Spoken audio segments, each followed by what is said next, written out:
Abundant super car BMW M5 restoration.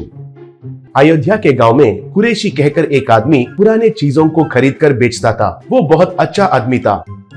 उनको गंगाधर कहकर एक बचपन का दोस्त था। वो एक भेड़िया जैसा था, फिर भी कुरैशी उसे दोस्त है कहकर बहुत विश्वास करता था। एक दिन कुरैशी के पास गंगाधर आकर, क्यों रे कुर्रो, बहुत दिन हुआ है मिलकर, कम से कम फोन भी कर सकते हो ना। कहा। तब कुरैशी, तुम्हें तो पता है ना, ये पुराना चीजों को खरीद कर उनको बेचने में ही जिंदगी गुजार रहा है मेरा, और कहां से फोन करूं। कहा। तब गंगाधर, ये बताओ तुम्हारे बेटा रॉनी क्या कर रहा है। पूछा। तब कुरैशी, बाबू आजकल उसका नाम रॉनी नहीं है, गेमिंग रॉनी कहकर बदल दिया है। सर आजकल फोन में गेम्स खेलकर वो जो यूट्यूब में पागल हरकतें करते हैं ना, ऐसा कुछ करता रहता है। कहा। तब गंगाधर, आपका जनरेशन तो पूरा बदल गया है यार। हमें सेल फोन देखने के लिए 50 साल लगा है, लेकिन अब के बच्चे पैदा होते ही सेल फोन में डूब कर जी रहे हैं। ठीक है, मैं क्यों आया हूँ कि एक बेहतरीन पार्टी के पास पुराने सामान है, उनको स्क्रैप जैसे नीलामी कर रहे हैं, उसमें तुम कुछ खरीद कर बेचोगे तो लाइफ में थोड़ा सेट हो सकते हो। कह रहा था, तभी उधर रॉनी आकर, hey gang uncle, how are you, long time no see. मेरा पिता को डुबाने के लिए कोई नया प्लान बनाकर आया जैसे लग रहे हो। कहा। तब गंगाधर, अरे रॉनी, पिछले वाले हादसा सबको भूल जाओ रे। अब तुम्हारे पिता को कौन सा रेंज में लेकर जाता हूँ देखते रहो। तुम्हारे पिता से रिच कार को स्क्रैप में खरीदने के लिए लेके जा रहा हूँ, तुम भी आ सकते हो ना। पूछा। तब रॉनी, ओहो tomorrow I am very busy uncle, ये डुबाने का जो काम है तुम खुद देख लो, आप दोनों को ही सेट होता है, कहकर उधर से चला गया।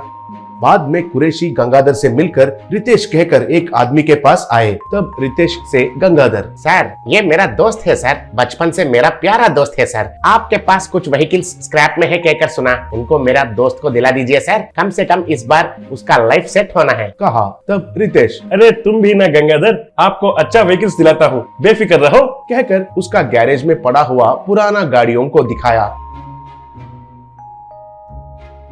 बाद में गंगाधर का बात सुनकर कुरैशी ने रितेश को पैसे दे दिया। बाद में उन स्क्रैप व्हीकल्स को कुरैशी उनका दुकान में मंगवाया। उसके पास हमेशा स्क्रैप सामान को खरीदने वाला साहू को बुलवाकर उन व्हीकल्स को दिखाया। उन कार्स को देखकर साहू, मामू ये सब कोई काम के नहीं आते हैं, तुम बेकार में इनके ऊपर इतना खर्चा किया है, ये सब तो बहुत पुराने हैं और इनके लोहे में भी क्वालिटी नहीं है, सब वेस्ट है, कहकर चला गया। बाद में ये बात कुरैशी दुखी से गंगाधर को कहा। तब गंगाधर, अरे कुरैशी, तुम्हारा दरिंदर तुम्हें नहीं छोड़ रहा है, अब तक मैं बहुत लोगों को स्क्रैप दिलवाया था, तुम्हें तो वो भगवान भी नहीं मदद कर सकता है। कह रहा था। तभी उधर रॉनी आकर, हाँ मेरा पिता ही दरिंदर है, तुम्हें जैसा भेड़िए के ऊपर विश्वास किया था ना, कहकर गंगाधर को उधर से भेज दिया। बाद में रॉनी शिवा कहकर उसका मैकेनिक दोस्त को बुलवाया।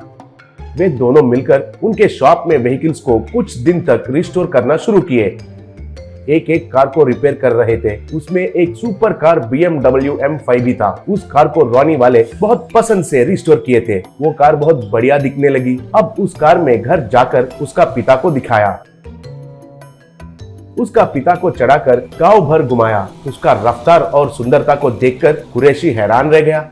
ऐसे उनको कार में शॉप में लेकर गया, बाकी का रिस्टोर किया कार्स को दिखाया। तब बेटा से कुरैशी, तुमने तो कमाल कर दिया है बेटा, वो स्क्रैप साहू और गंगाधर भी ये कोई काम के नहीं आते हैं कह रहे थे। कहा। तब रॉनी, वे बेवकूफ ऐसे ही कहते हैं बापू, क्योंकि वो साहू और गंगाधर दोनों मिले हुए चोर हैं। लेकिन जब ये डील आया था तो वो साहू गाँव में नहीं था, ये गंगाधर आकर तुम्हें दिखाया। बाद में साहू आकर हमारा शॉप में इन व्हीकल्स को देखकर इनमें बहुत फायदा रहता है सोचकर फिर से तुम्हें धोखा देकर तुम्हारे पास इन कार्स को चुराने के लिए प्लान किए थे। बीच में मैं आ गया हूँ, इसलिए कुछ नहीं हुआ। ये सब छोड़ो, मैंने इतने सारे व्हीकल्स को रिस्टोर किया था ना, मुझे ये BMW कार चाहिए, दोगे कि नहीं ये बताओ, पूछा। तब कुरैशी खुशी से मान लिया। बाद में रिस्टोर किया गया उन व्हीकल्स को कुरैशी अच्छा दाम में फायदे में बेच दिया।